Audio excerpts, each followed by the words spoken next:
Wait, Steven, this is the welding booth. First off, right here, you got your light switch for your light.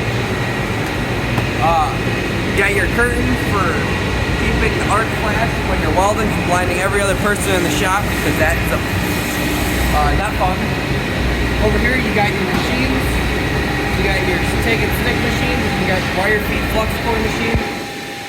Plugins, so that way you can plug in your machines and then your grinders. You also got your leads for like stick, TIG, all that. Normally hang up there or are on your machines. In this case, they're on the machines because I'm planning on using the machine.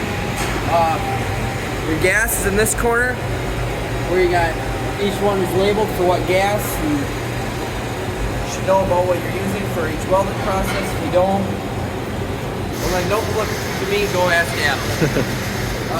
You got your vent here, sucks out your toxic fumes that would kill you if you don't remove them.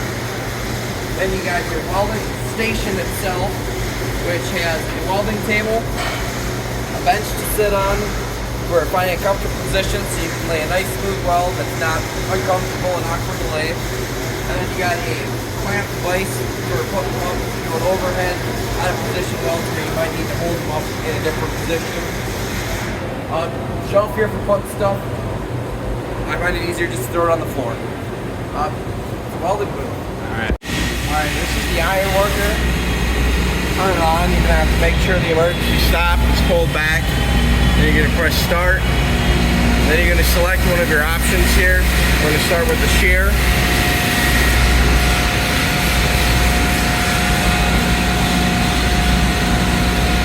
From here, you're gonna mark. You're gonna make a measurement. We're gonna do 2 inches here. Then we're gonna slide the metal.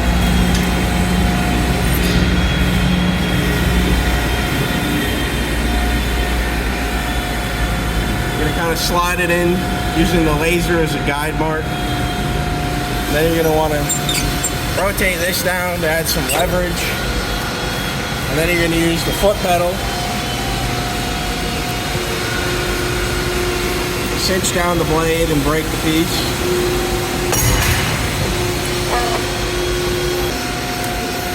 Then we're going to go over to notch now. There's another feature. So the notcher is what we use to take off corners of metal. So you're going to place it on the side and then you're going to slowly bring it down. Kind of get it lined up where you want it. And it's going to come down.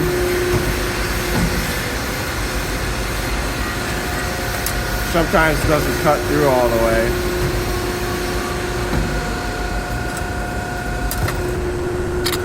Yeah, both sides. There we go. So the next tool is this big guy here.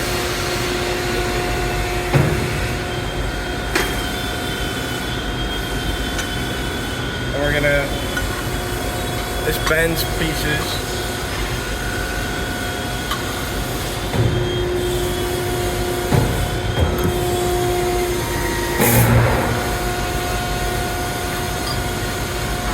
So you can get a 90-degree angle there. All right, and then turn off the iron worker. You're just gonna push in the big red button here and then you're done. This is the plasma arc table. So this is the machine right here. For this right here, this is on a track.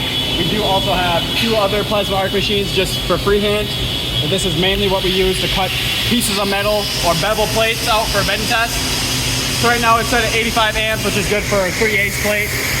You can turn that down for a smaller plate or smaller stuff, thinner stuff, whatever.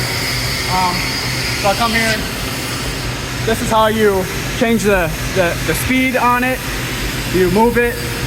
This is the speed. You can slow it down all the way or speed it all the way up. This makes it go left or right, left, middle, right, goes right. This right here adjusts, you can adjust the angle of it to bevel a plate or make it straight up and down to do a straight cut. And you can also adjust it back and forth like this.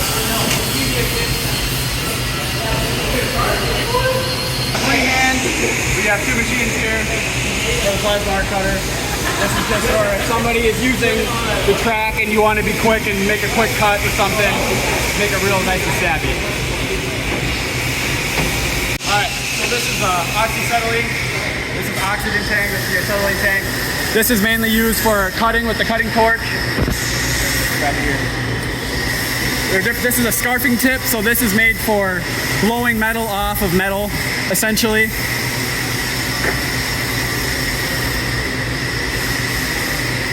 This is more of a normal tip. This is a cutting tip. There are different tips for welding as well, called a rosebud. Is that cutter today? No. Demonstrate that they can be moved.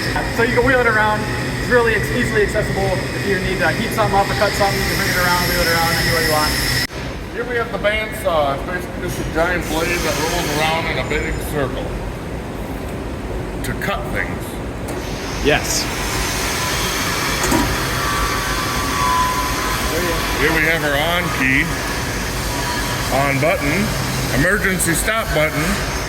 This is the rate at which the blade will fall, and this allows the blade to fall. Here we have how the beam is clamped into the bandsaw. This wheel tightens it.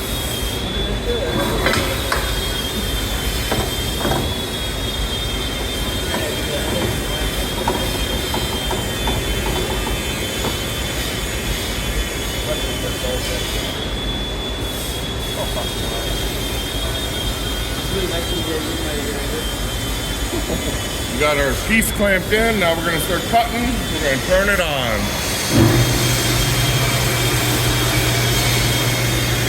Make sure to use a lot of lube. And now we will allow the bandsaw to fall.